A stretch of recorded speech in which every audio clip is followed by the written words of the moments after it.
శ్రీ అక్కిరాజు రమాపతిరావు మంజుశ్రీ గారు కూర్చిన ప్రసిద్ధ రచయితల ప్రశస్త వ్యాస సంపుటి సాహితీ వైజయంతి. అందులో 12వ భాగం 29-20. ఇవాళ వ్యాసం నిన్నటి రాజప్రోలు సుబ్బారావు గారు చూశాం. ఇవాళ సాహిత్య తత్వం ఏమిటి అనే దాని గురించి శ్రీ సర్దేశాయి తిరుమలరావు గారు ఏం చెప్తారో. గొప్ప భావకుడు ఆయన తిరుమలరావు గారి గురించి చెప్తారు. సమ్యక్ దృష్టి, సాధికార సాహితీ తాత్విక చింతన. నేటి సాహిత్య విమర్శకులు ఆయన మొదట్లో ఉంటారు, ప్రథమ శ్రేణి. గడియారం వారి శివభారతంపై ఆయన రచించిన విమర్శ ఆధార భూమిక ఈ వ్యాసం అంటున్నారు సంపాదకులైనటువంటి అక్కిరాజు. సాహిత్యం జీవిత విమర్శనం అని మాథ్యూ ఆర్నాల్డ్. సాహిత్యం అనేది జీవిత విమర్శనం అన్నాడు మాథ్యూ ఆర్నాల్డ్. అయినా విమర్శనం సాహిత్య జీవితం అవ్వచ్చు. బాగు త్వరణాత్మకమైన కావ్య గుణ దోష పరిశీలనమే విమర్శనాధ్యయం. కవి హృదయావిష్కారం చేసి కావ్య అవగాహన దోహదం చేయటం, దోషాలు వేరు చేసి వాటి వల్ల కావ్య ఘనత ఎలా న్యూనం కానట్లు చేయటం సాహిత్య విమర్శనా ధర్మం. కనుక సాహిత్య విమర్శన ఉపాలంబం కాదు, నిందాక పొగట్టం కాదు, నిందించటం, అవహేళన కాదు, వ్యంగ్యం, భర్త్సనం కాదు, విమర్శనం. కవిజన ప్రోత్సాహకారిగా ఉండటం అపేక్ష. కానీ సహజ సాధువులైన కవుల మోగవారిగా చేసేదిగా ఉండరు. కవి మేధకుడు కనుక అతన్ని బెదిరించి చూద్దామని విమర్శకుడు అనిపించడం. కవి స్వతంత్ర ప్రవృత్తి కలవాడు కనుక అతనికి కట్టుబాట్లు చెయ్యాలని లాక్షణికులకు వైయాకరణికుల అనిపించటం సహజం. కవి గజాంకుశం, కవి మూషిక మార్జాలం, కవి కంఠ కాలపాశం, అలాగే కవి సర్ప గారుడం వంటి లాక్షణిక గ్రంథ నామకరణంలో ఈ మనస్తత్వం కనపడుతుంది. కవి జనాశ్రయం, కవి కంఠాభరణం, బాలకవి శరణ్యం వంటి లాక్షణిక గ్రంథ పేర్లలో కవికి ఉపకారం చెయ్యాలని మనస్తత్వం కలిగి భావుకుడైన విమర్శకుడి కోసం కవి వేచి ఉంటాడు. తన కాలంలో లేకపోయిన భావి కాలంలో వస్తాడు, తన మనోధర్మమే కలవాడు రాకపోతాడా అని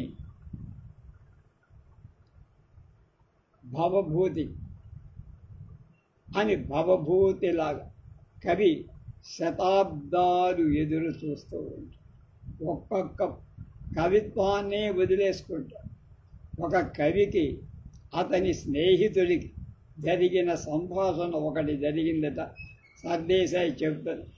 కస్త్వం భూ కవి అస్మి కావ్యభి సవాసక్తి సఖే పర్యత త్యక్వా కావ్యకథైవ సంప్రతిమయ కస్యాదిదం శ్రూయత యస్సమృగ్వి వినక్తి దోష గుణయో సారం స్వయం సత్కవి సోస్మిన్ భావకయేవ నాస్తి అధ భవై దైవాన్న నిర్మత్సర.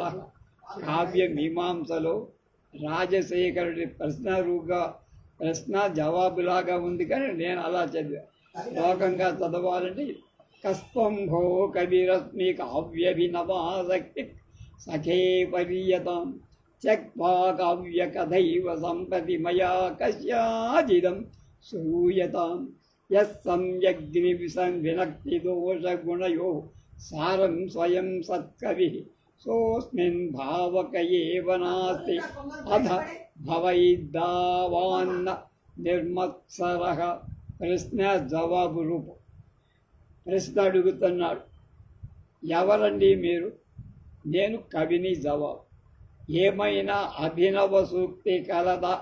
మిత్రమా, చదువు, కొత్తగా రాసింది, ఉపయోగపడేది. ఇప్పుడు నేను కవితా ప్రస్తావన చెయ్యదలుచుకోవటం లేదు అన్న. ఎందుకు అన్న, వినండి.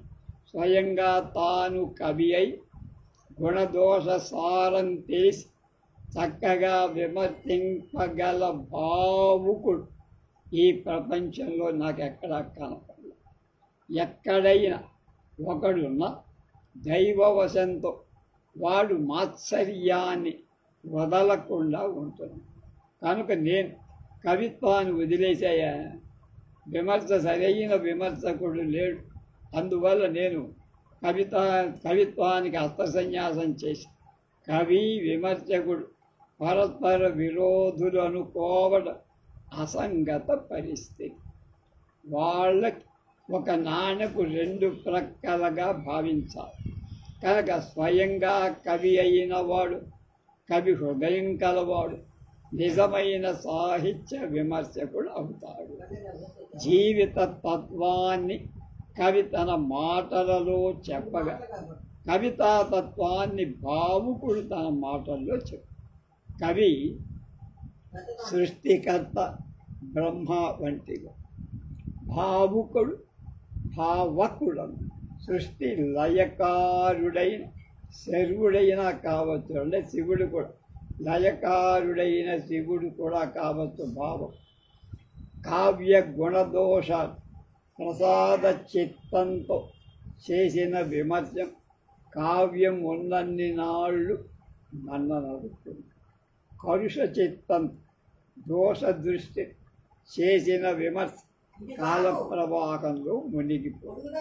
ఒకవేళ తేలుతున్న కావ్యప్రియులైన లోకు దాన్ని ఒక చెత్త చెదారంగా తీసవతలపాలి, లేదా వస్తు ప్రదర్శనశాలలు వింత వస్తువుగా చూస్తారు.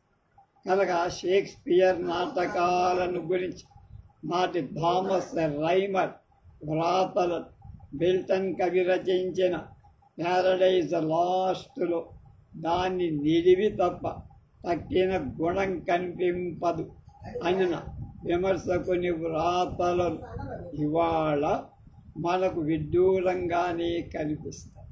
సహృదయతో సృజనాత్మక విమర్శన కావ్యాన్ని కొత్త తేజో విరాజ్యమానం చేస్తుంది. అలాంటి విమర్శ కవిలోకానికి బంధు. ఆంగ్లంలో టిఎస్ ఎలియట్, ఈయన కూడా మహాకవి, వేస్ట్లాండ్ రాశారు కదా. ఎజ్రా పౌండ్ ఇతడు కూడా కవుల మంత్రసాని అంటారు. అది వాల్టర్ పాటర్ ఫ్రెంచి భాషలో సెయింట్ బియు, బిఈయువి, రష్యన్ భాషలో ఇల్యా ఎహెరెన్బర్గ్లు ఇలాంటి సాహిత్య విమర్శలు. మహాకవుల రచనలపై ఆలంకారిక దార్శనిక విచారాలు తెలుగులో తక్కువ. ప్రాచీన కవులలో తిక్కన, నన్నెచోడుడు, పాల్కురికి సోమనాథుడు, వెంకటి సువరణ, ఆధునికలలో గురజాడ రచనలపై విస్తృత సాహిత్య చర్చలు వచ్చాయి. నన్నయ్య, నాచన సోమన, శ్రీనాథ కృష్ణదేవరాయ, క్షేమకూర వెంకట కవి రచనలపై తగుమాత్రంగా పరామర్శలు కూడా వచ్చాయి.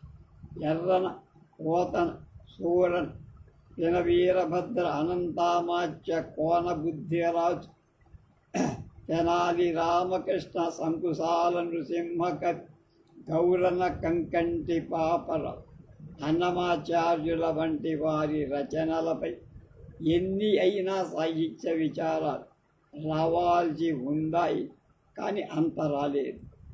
సమకాలపు కవుల రచనలపై సాహిత్య విమర్శన పూనుకోవడంలో దొరకొనటం అన్నాడు. నేను మార్చాను. కొన్ని కష్ట నిష్ఠూరాలు సమకాలం వారు మెచ్చరే కదా అని చేపకూర బాధపడ్డాడుగా. సమకాలం వాడు తిట్టరే కదా అని కూడా సత్యదూరం కాదు.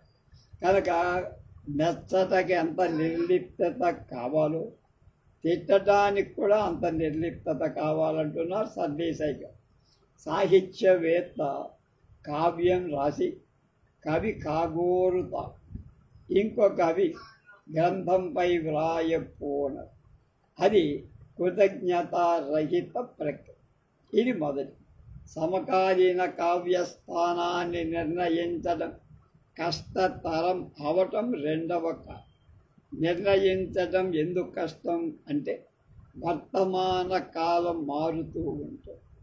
అలాగే వర్తమాన కాల స్వరూప స్వభావాలు కూడా మారుతాయి. కనుక మారిపోయే స్వరూప స్వభావాలు నిర్ణయించడం తేలిక కాదు, కష్టం. కనుక పురాణ యుగం గడిచిన తర్వాతనే దానికి పురాణ యుగమని సాహిత్యవేత్తలు పేరు పెట్టి కళాస్వరూప నిర్ణయాన్ని కొంత ముందుకో వెనక్కో పోవాల్సిన చిత్రలేఖకుడు శిల్పి తాను సృష్టించే కళాఖండ స్వరూప సామరస్యాన్ని అవగాహనం చేసుకోవటాన్ని కళాఖండాన్ని కొంత దూరానికి ముందుకు వచ్చి పరిశీలిస్తారు. అలానే కావ్యశిల్ప స్వరూపాన్ని నిర్ణయించటాన్ని కొంతకాలం ముందుకు పోయి పూనుకుంటే పూనుకోవటం సరైనది. ఇక మూడవ కారణం ఏమిటంటే ఒక్కొక్క కాలంలో ఒక్కొక్క విధమైన సాహిత్య సిద్ధాంతాలు అభిరుచి రాజ్యం చేస్తారు. సాహితీ జిజ్ఞాసు సమకాలీన సిద్ధాంత అభిరుచుల వలన కొంచెంగానూ గొప్పగా ప్రభావితులవుతారు. దాని ప్రభావం పడుతుంది. ఆ సిద్ధాంతాలకు ఆ అభిరుచులకు గిట్ట ఏ సమకాలీన రచన సత్వరాధారం పొందజాలి, వెంటనే ఆధారం పొందదు. ఇక్కడ భవభూతి పలుకులు స్మరణీయ.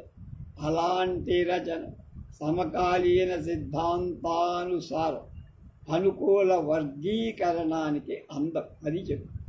నేటి జాన్ కూపర్ పౌవేస్ రచనలు, యూదు కవి ఎగ్నాన్ రచనలు అలాంటి.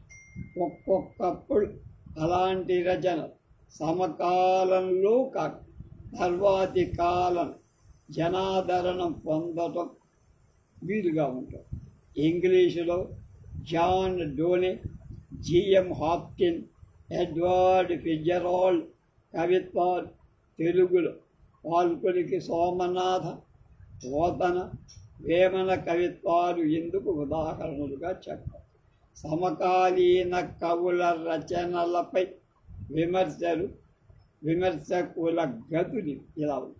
గడియారం వెంకట శాస్త్రి గారు వ్రాసిన శివభారతాన్ని 20వ శతాబ్దంలో తెలుగు సాహిత్యంలోనే విశిష్ట స్థానంలో.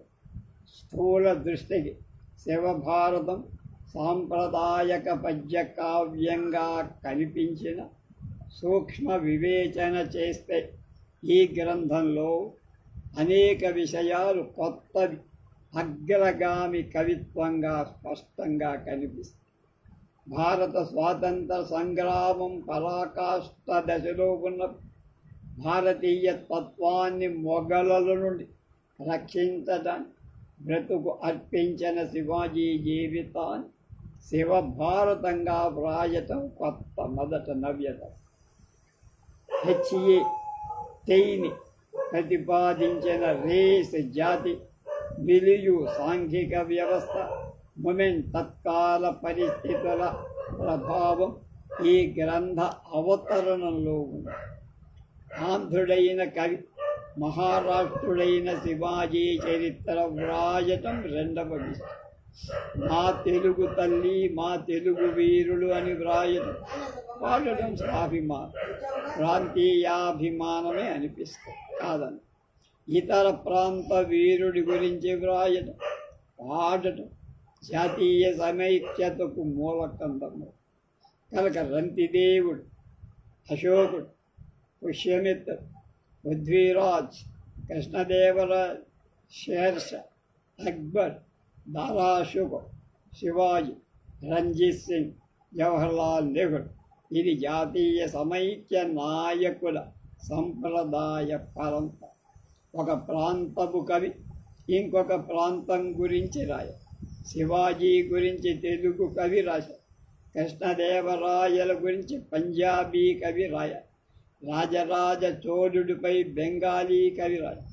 సుభాష్ బోసుపై మహారాష్ట్ర కవి రాయాలి.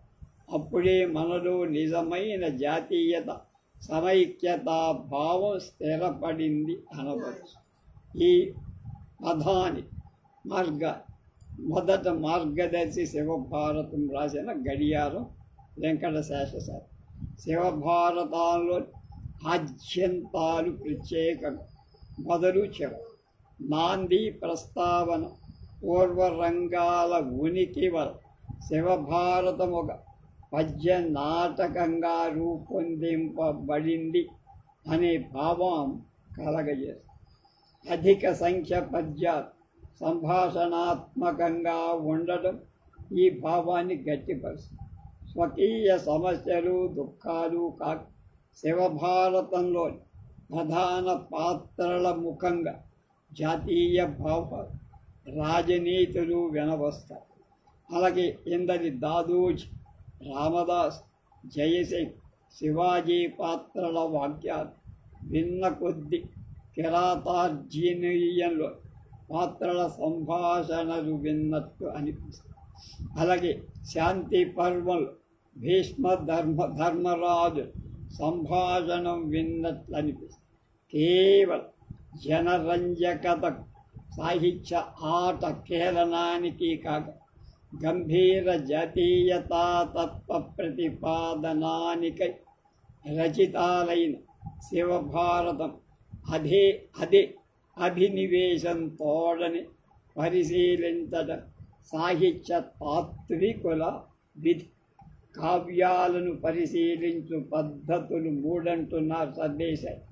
లక్ష్య అనుసరణ పద్ధతి, కవి మార్గ అనుసరణ పద్ధతి, లక్షణానుసరణ పద్ధతి. ఒక కవి రచనను పరిశీలించేటం అతని కవిత్వం సమకాలపు కవుల రచనలతో ప్రాక్తన కవుల రచనలతో పోల్చి చూడడం లక్ష్యానుసరణ పద్ధతి. తెలుగు కవిత్వ విమర్శనలు ఒక కవిని విమర్శించాలంటే ఇదిగో తిక్కన ఎలా రాశాడు చూడు, తెలుగు భారతంలో పద్యాన్ని ఉదహరించి. పింగళి సువర్ణ కవిత్వ తత్వ విచారంలో కట్టమంచి రామలింగారెడ్డి ఈ పద్ధతికి అంకురార్పణ చేశారు. ఈ కవి ఆ కవి కంటే గొప్పవాడు, ఈ కవి 1వ శ్రేణికి చెందిన, ఆ కవి 3వ శ్రేణికి చెందినవాడు అనే వర్గీకరణ మనస్తత్వం బహుజనపల్లి సీతారామాచార్యుల శబ్దరత్నాకరణలో సుదీర్ఘ పట్టికగా ఇచ్చారు. కావ్యం ఒక గుడి గోపురాల్లో అనేక శిల్పాలు, కొన్ని చిన్నవి ఉంటాయి, కొన్ని అందమైనవి, కొన్ని అందవిహీనమైనవి. ఎన్ని విధాలైన శిల్పాలు ఉన్నందువల్లని ఆ గోపురానికి అంత సౌందర్యంగా, అంత గాంభీర్యంగా, అంత అంగాంగ సామరస్యత సంక్లిష్టత. అందులో ప్రతి శిల్ప ఖండిక దానికి ఏదైనా ఒక స్థానం లిచ్ అంటారు ఉన్నది.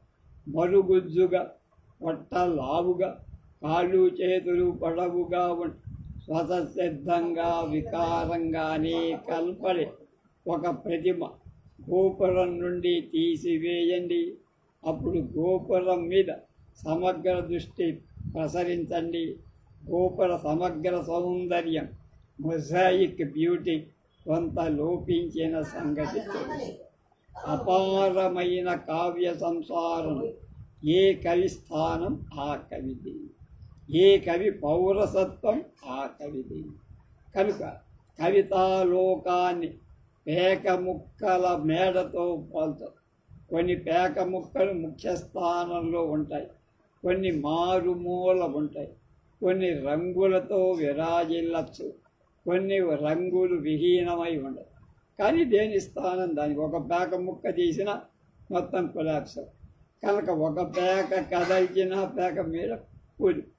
కనుక కవి ప్రపంచం ఐక్యరాజ్య సమితి, యునైటెడ్ నేషన్స్ లాంటి కవి ప్రపంచం, ఐక్యరాజ్య సమితి, యునైటెడ్ నేషన్స్ లాంటి.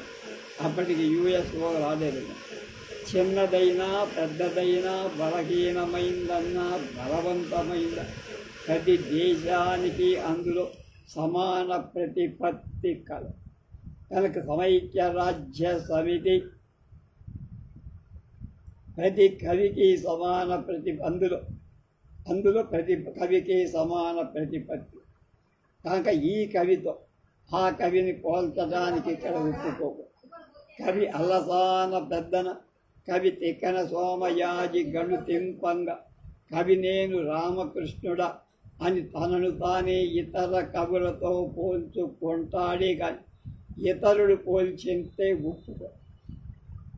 బుసా తుసా బుసా అని ఎగిరిపడు. ఆ కవి గొప్పవాడే కావచ్చు, ఎవరు కాదు. ఆ కవి ఇంతకంటే పెద్దవాడు కాకపో. అసలు ఐక్యరాజ్య సమితిలో ఇద్దరు సమానులే కదా. అక్కడ అందరికీ ప్రాతినిధ్యం ఒకటి. కవి సంతతి అజంతా కుడ్య చిత్ర సంతతి తినుపు.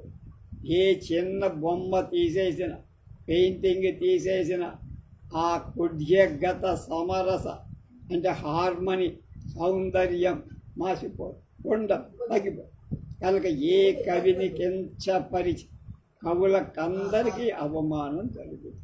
కనుక కవి తనకంటే ముందు కవి గడించి పెట్టిపోయిన కవిత్వాన్ని, ఆస్తిని పంచుకోవటం తెలుసో తెలియకో వాడు వారసుడైపోవడం. ఎలా రాయాలి విషయంలో అనే దానిలో విషయంలోనే కాదు, ఎలా వ్రాయకూడదు అనే విషయంలో కూడా నిన్నటి కవి ఇవాల్టి కవి, ఇవాల్టి కవి రేపటి కవి దారి చూపించిన వాడవుతున్నాడు. వాల్మీకి మధుచ్ఛందుడు ఉన్నట్లుగా నేటి కవికి నిన్నటి కవి ఉన్నాడు. నిన్నటి కవి కంటే ఇవాల్టి కవితా సౌకర్యం లేదు. ఎందుకంటే అతడి భుజాల మీద కూర్చొని ఉన్నాడు. షేక్స్పియర్ కంటే తాను గొప్ప నాటకకర్తనని జార్జ్ బెర్నార్డ్ షా వాదించిన ఈ సందర్భం ఈ అర్థంతోనే అయ్యాడు. కవుల పరస్పర సంబంధం ఇంతటి సున్నితమైంది, డెలికేట్. కనుక కావ్య పరిశీలనలో లక్ష్య అనుసరణ పద్ధతి అనుపాయిక. ఆలంకారిక గ్రంథాలలో నిర్ణయించిన లక్షణాలను బట్టి మన ఎదుట ఉన్న కావ్యం వెలకట్టడం లక్షణానుసరణ పద్ధతి. కావ్యం పద్యమా, గద్యమా, దృశ్యమా, శ్రవ్యమా, మహాకావ్యమా, కావ్యమా, ఖండకావ్యమా, జగన్నాథ పండితరాయలు చెప్పిన ఉత్తమోత్తమ, ఉత్తమ, మధ్యమ, అధమ అనే 4 విధాలైన కావ్య భేదాలలో మనం చదివే కావ్యం ఏ భేదం? కావ్య నాయకుడు ధీరోదాత్తాది 4 నాయకులలో ఎవడు? నాయిక ఎలాంటిది? ఏ రసాలున్నాయి కావ్యంలో? వృత్తులు, రీతులు, పాకాలు, అలంకారాలు, అష్టాదశ వర్ణన మొదలైన వాటి విశదీకరణ, లక్షణ అనుసరణ పద్ధతి ఎలా అవలంబించాడు కవి? ఈ పద్ధతి వల్ల కావ్య బాహ్య స్థూల స్వరూపాలు తెలియవస్తాయే కానీ అవి తెలిసిన తర్వాత కూడా కావ్యంలో ముత్యంలో కాంతిలాగా ఇంకా ఏదో తప్పించుకొని తిరుగుతోంది. ఆ కవితా లావణ్యం మనకు అనుభవంలోకి రా. ఆ కవితా రహస్యం మనకు అందదు చిక్క. ఈ విషయాన్ని ఆనందవర్ధనుడు చెప్పు. ప్రతీయమానం పునరన్యదేవ వస్వస్తి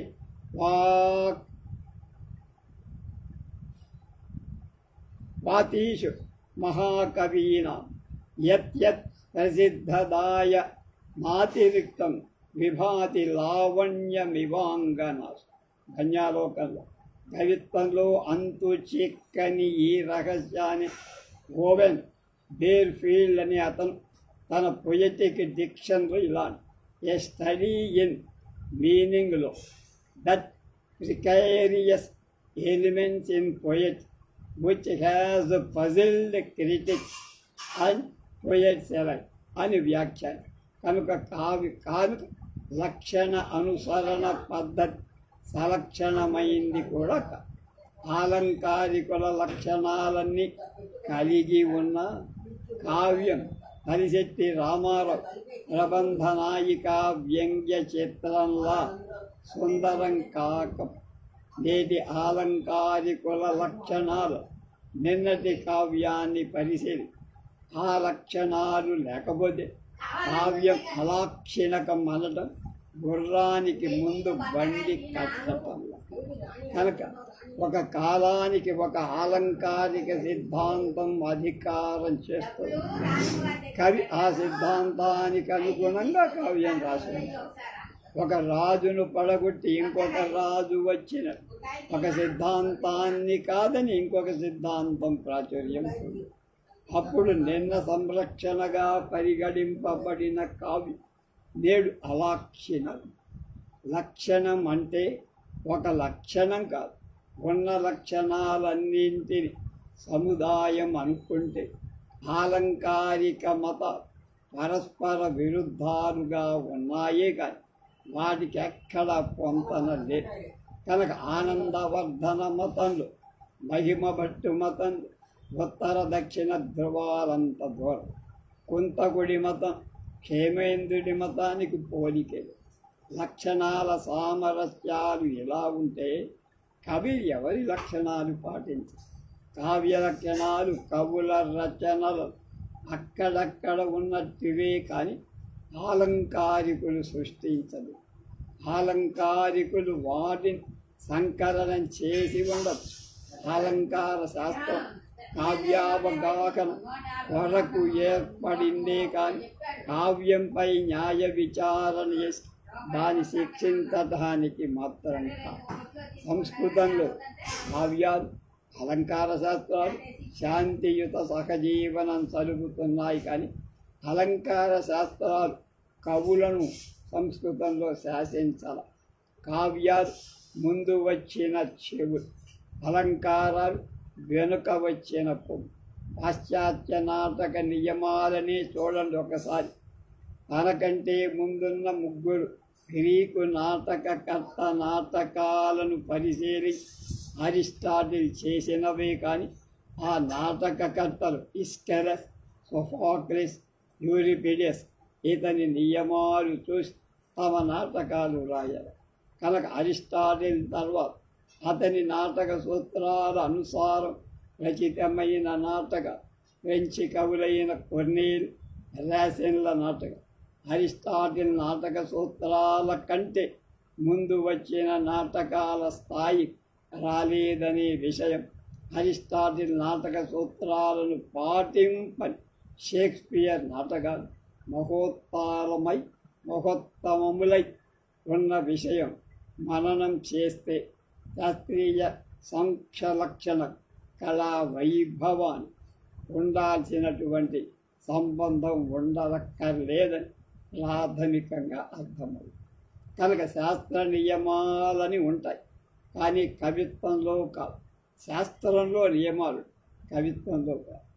నిజంగా కవి అయిన వాడు ఆలంకారిక భిషక్కులిచ్చే సూత్ర చిట్కాలు రసగుళిగా సిద్ధాంత లేహ్యాల అక్కల కవిత్వం దానంతటకనే స్పాంటేనియస్గా వాల్మీకిలా, రాబర్ట్ బర్న్స్లా కవిత్వం నియతికృత నియమరహితమైనట్టిదని, అనన్య పరతంత్రమైనట్టిదని ఆలంకారికులే ఒప్పుకున్నారు. అలంకార శాస్త్ర గ్రంథాలు లేకపోయినా కావ్యాలు ఉద్భవిస్తూనే ఉంటాయి. కావ్యాలు లేకున్నా అలంకార శాస్త్ర గ్రంథాలు రావు. కావ్యాలు లేకపోతే జాతి సంస్కృతి లేదు. మధుఛందసు, దీర్ఘతమసు, వామదేవు, వాల్మీకి, వ్యాస, కాళిదాస, భవభూతి, బాణుడు పేరు అనుకో, అప్పుడు భారతీయ సంస్కృతే లేదు. భరతుడు, భామకుడు, దండి, ఆనందవర్ధనుడు, అభినవగుప్తుడు, కొంతకుడు, రాజశేఖరుడు, జగన్నాథుడు లేరనుకుందాం. అప్పుడు కొన్ని ఆలోచక ప్రేరక గ్రంథాలు ఉండవేమో, కానీ భారతీయ సంస్కృతి మాత్రం ఉంటుంది. ఆలంకారిక కవి అయిన జడ చిత్రమైన పరిస్థితి తాను ప్రతిపాదించే ఔచిత్య సిద్ధాంతాన్ని విరుద్ధాలైన ఉదాహరణలు తన రచన నుండి ఇచ్చి క్షేమేంద్రుడు తన నిష్పక్షపాత బుద్ధిని, కవి నియమ బుద్ధిని బద్ధుణ్ణి చేయటంలో అలంకార ఆసక్తతను చాటారు. అలాగే కావ్యం కవి సామ్రాజ్యం. ప్రాచీనుల మాటల్లో చెప్పాలంటే అపారే కావ్య సంసార కవిరేవ ప్రజా. ఏ సామ్రాజ్యపు కట్టుబాటు ఆ సామ్రాజ్యం. ఏ సామ్రాజ్యాన్ని దర్శించిన ఆ సామ్రాజ్య నియమాలు అనుసరించాలి. అది ప్రాచీన ధర్మశాస్త్ర మతం. కావ్యాన్ని దాన్ని సృష్టించిన కవిని ఉద్దేశించిన తత్కావ్యాంతర్భూతాలైన నియమాలచే పరీక్షించ. మాయకోవస్కి కవితా నియమాలను కవియే సృష్టించుకొని the poet is precisely the person who create these poetic rules అని అన్నాడు. కనుక కవి తనకు తానే సృష్టించుకున్న నియమాలు ఎలా ఉంటాయి?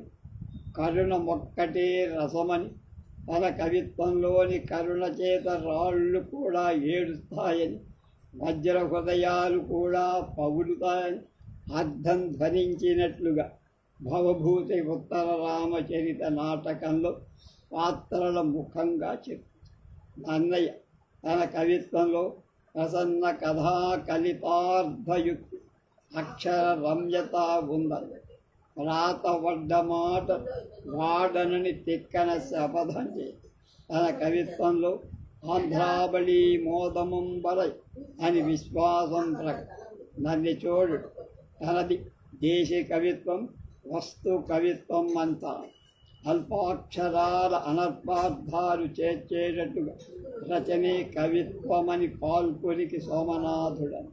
ఎర్రాప్రగడ తనకు ప్రబంధ పరమేశ్వరుడు అనే బిరుదం ఉన్నట్టు ఆయనే చెప్పు. ఇతని కవిత్వం ప్రబంధ గుణం కలిగి ఉన్నదని అర్థం. నాచన సోముడు తనను నవీన గుణసనాథుడని పాఠకులకు పరిచయం చేసుకున్నాడు. తన కవిత్వ వర్ణనా కర్ణనము యతి ఇతుడుగా మారిపోవున అని సంకుశాల నృసింహకవి సవాలు. తాను సహజ పాండిత్యుడు అని నివేదించుకున్నవాడు అతని కవిత్వం సహజ పాండిత్య జరితమన్నది. అల్లసాని పెద్దది, అతి ప్రచారంలో పూత మెరుంగులను పసరు పూప బెడంగులు అనేటువంటి దీర్ఘమైన ఉత్తర మాలిక చాటువులు కవిత్వ స్వరూపం చక్కగా కళ్ళకట్టి. అల్లసాని పెద్దన కవిత్వంలో ఈ లక్షణాలు ఉన్నాయా? పింగళి సువర్ణ తన కవిత్వం ఎట్లా ఉంటుందో కళాపూర్ణోదయ కావ్యం కొసగ ముత్తెపు చదువగల వెన్నెలలు చెవుల అనే పద్యాలు కలభాషని పాత్ర ముఖంగా చెప్పారు. కళాపూర్ణోదయమే పూర్ణ కవిత్వ కళా వికాసంపై ఒక అన్యాపదేశ కావ్యం ఎలిగరి అని కొన్నా తప్పేండి. రామరాజభూషణ్ తన కవిత్వంలో సంగీత సాహిత్యాలు ఉంటాయని. క్షేమకూర తాను వాసే ప్రతి పద్యంలో ఒక విశేషం ఉండి తీరుతుందని ముందే హెచ్చరి. వేములవాడ భీమకవి భైరవ భీమ ఖడ్గ సృష్టి బ్రహ్మాండమోని భీషణ వస్తువులని గుడి సరుకులు అని వాళ్ళ వివరాలిచ్చి గరళపు ముద్దలోకం అనే తాట అలాంటి కవియే అనేది శ్రీరంగం శ్రీనివాస్ నవకవనానికి కావలసిన భీభత్సమయ సామగ్రి చెప్పేశారు. నవకవిత మహాపం నేటి దిగంబర కవులు దిక్కులు తమ కవితల ద్వారా కుళ్ళును కప్పుకొని సంఘాన్ని విస్తర చెయ్యాలని తత్తరపడుతున్నారు, కేకవేస్తారు. కనుక ఈ కవులు తాము చేసిన ప్రతిజ్ఞలు నిలబెట్టుకున్నారా లేదా వాళ్ళ కవిత్వాల్లో వాళ్ళ చేతనే నిర్వచించబడిన లక్షణాలు, గుణాలు, ధర్మాలు, ఉద్దేశింపబడిన శక్తులు, సామగ్రి, వస్తువులు ఉన్నాయా లేవా అని పరిశీలించటం కవి మార్గ అనుసరణ. కొందరు కవులు తమ కవిత్వ గుణాలను సూక్ష్మంగా సున్నితంగా అక్కడక్కడ సూచించి ఉంటారు. తమ కవిత్వ ధర్మాలు ప్రత్యేకంగా చెప్పని కవులు రచనలలో కూడా స్వర్ణచేలో నడుస్తూ పోయినట్లెల్లా స్వయం నిర్మిత మాత్రోత్తర నియమాలు, కవితా సంబంధిత తత్వాలు సుస్పష్టాలు. ఇట్లాంటి విమర్శనం కవి మార్గానుసరణ పద్ధతికి చెందుతుంది.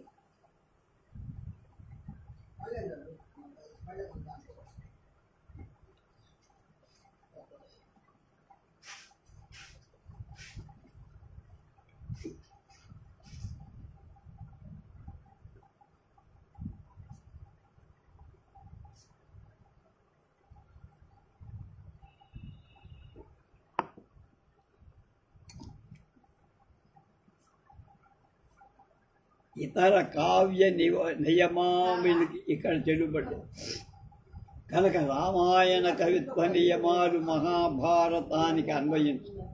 తిక్కన కవిత్వ సూత్రాలు రామరాజభూషణ సూత్రాలకు పనికిరావు. అలాగే షేక్స్పియర్, బెర్నార్డ్ షాల నాటకాల విషయ సామాన్య గుణాల కంటే విభిన్న గుణాలే ఎక్కువ. బ్రెక్ట్హోల్ట్ బ్రెచ్ నాటక సిద్ధాంతాలు, శామ్యూల్ బెకెట్ నాటక సిద్ధాంతాలు పరస్పరం. శామ్యూల్ బెకెట్కి నోబెల్ ప్రైజ్ వచ్చిన నాటకాలు. బెల్టన్ కవిత్వ పద్ధతిని ఇన్నింగ్స్ కవిత్వ పద్ధతితో పోల్చడం. ఎంతమంది కవులు ఉన్నారో అన్ని ఆలంకారిక మతాలు, అన్ని సంప్రదాయాలు, కవితా సంప్రదాయం. ఈ సంప్రదాయ అవగాహనమే విమర్శకుడి విధి. కావ్యం ఒక సాలీడు తన నుండే తంతువు తయారు చేసుకొని గూడల్లుకొని అందు భద్రంగా ఉండే సాలీడుల. కావ్యం స్వయంభవ సాహిత్య సూత్ర తంతువుల మధ్య భద్రంగా ఉంటుంది. మళ్ళా కావ్యం సాలీడు, కావ్యం అనే సాలీడు తన నుండి దారాలు తయారు చేసుకొని గూడల్లుకొని అందు భద్రంగా ఉండే సాలీడుల. కావ్యం స్వయంభవ సాహిత్య సూత్ర తంతువుల మధ్య భద్రంగా ఉంది. కావ్య మీమాంసకర్త రాజశేఖర్ చతుర్విధ సాహిత్య విమర్శకులను చెప్పారు. ఎట్టి మంచి కావ్యానైన పరిగణించని వాడు అరోచకు. కావ్యం మంచిదైన చెడ్డదైనా తెగమెచ్చేవాడు సత్యనాభ్యవహారి. ఈర్షతో దోషైక దృష్టితో కావ్యాన్ని పరీక్షించేవాడు మత్సరి. నిష్పక్షపాత బుద్ధితో సత్యాన్వేషి అయి కావ్య సమాలోచన చేసేవాడు తత్వాభినివేశి మార్గం ఉత్తమం, మత్సర మార్గం పరిహార్యం. కావ్యరచన బాధాయుతం, కావ్య వివర్తనం బాధ్యతాయు. మళ్ళీ కావ్యరచన బాధాయుతం, కావ్య విమర్శన బాధ్యత. కావ్యం పాకం విమర్శన రుచిగ్రహణ పారేణ. కావ్యం సుగంధం, కావ్యం పాకం విమర్శన. కావ్యం పాకం విమర్శనం రుచిగ్రహణ పారే. కావ్యం సుగంధ పుష్పం, విమర్శనం నీలం అంటే గాలి. కావ్యం మకరంద భరిత ప్రసూన, విమర్శనం మధుపం అంటే అందులో 9. కావ్యం అనాహత నాదం, ఆ నాదం ఎక్కడిస్తుందో తెలియకండి. విమర్శనం విమల గాంధ, కావ్యం తుషాధాన్యాల మిశ్రమమైనట్టు, విమర్శనం సూర్పం. ఇది సాహిత్యత. The rudiment of criticism is the ability to select a good poem and reject a bad poem, and its most severe test is ability to select a good new poem to respond properly to a new situation. T.S. Eliot and an introduction to the use of poetry and the use of criticism. తర్వాత నేటి సాహిత్యం గిడుగు వెంకటరామమూర్తి గారు వారు రాసిన వ్యాసాన్ని రేపు